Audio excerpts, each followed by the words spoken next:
Don't get triggered now. We're about to talk about Jonathan Cahn's prophetic parallels between Trump and a biblical character called Jehu.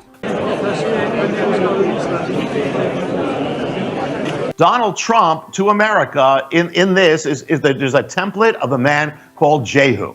Jehu was wild. He was unpredictable. No, we didn't even know where he was at with the Lord, but he was used by God. I don't know why it's so hard for people to understand that God could use someone that doesn't really act like a Christian most of the time. And he was used by God when the nation was falling away from God. He was used like a trump card, basically, and he just kind of disrupted where it was going, and he actually went against Baal worship. And the thing is, and he went against the house of Ahab. Now he starts this race to the throne on this chariot. The Bible says he drives like a madman. Well, Trump makes his race to the White House, and he does. Hold up, we're not idolizing Trump. He has nothing on Jesus Christ. But at the same time, we don't want to underestimate that God can use a person. When Jehu is heading to the throne, he makes an alliance with the religious conservatives of the land. Actually makes a partnership with one of them. They ride on the chariot together. Trump makes his alliance with the religious conservatives. Without that, he would not have been president. Pause, wait a minute. As I Googled Biden being prayed for at the White House, nothing came up. On top of that, Jehu comes to the Capitol with an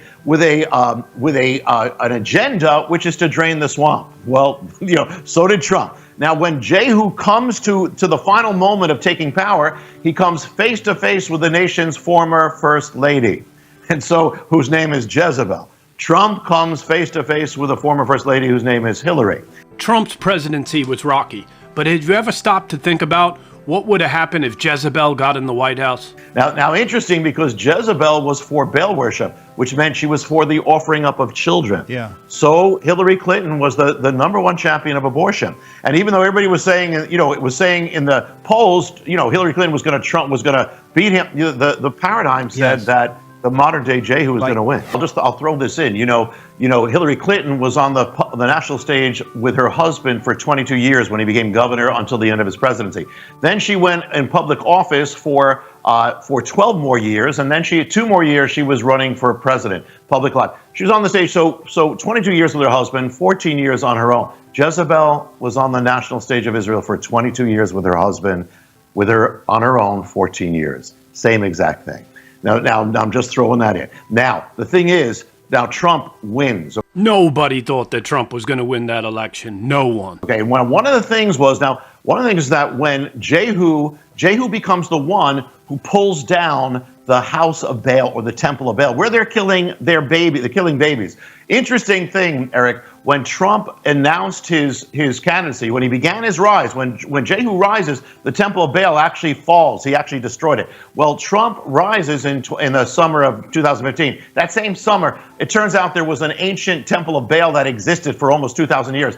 It comes crashing down to the earth right as Trump begins. Now, also what it's saying is, and I don't, this isn't the paradigm, but I didn't realize all this when I wrote it, but it came true after. One thing is that if Jehu was the one who comes against the worship of Baal, which is killing child sacrifice, well, then Trump is going to end up, more than any other president, regardless of what you think of him, ends up being the one, more than anyone, who's actually going to pull down child sacrifice in the form of Roe versus Wade. If it was not for what Trump did in appointing those Supreme Court justices, it would never have been overturned. So even in that, he was used. 2 of the biggest political victories of our day, Roe v. Wade being overturned, and the 3 Supreme Court justices that Trump appointed that were conservative. Well, on the exact day of the Feast of Trumpets, God touches the Supreme Court. That on that day, the Supreme Court justice, who is Ruth Ginsburg, passes from the earth on the Feast of Trumpets. That is the very act that opens the door for the overturning of Roe versus Wade. It happens on the day, and that day is also given to begin the time of turning away from your evil. That for a nation to turn away from it on that day, the exact time. Regardless about how you feel about Trump, listen to what he says. You'll never hear Biden saying anything like this. You still need help from the boss. We need help from the boss. Need help. It's all right to say. Now, they'll criticize me for that. How dare he say that?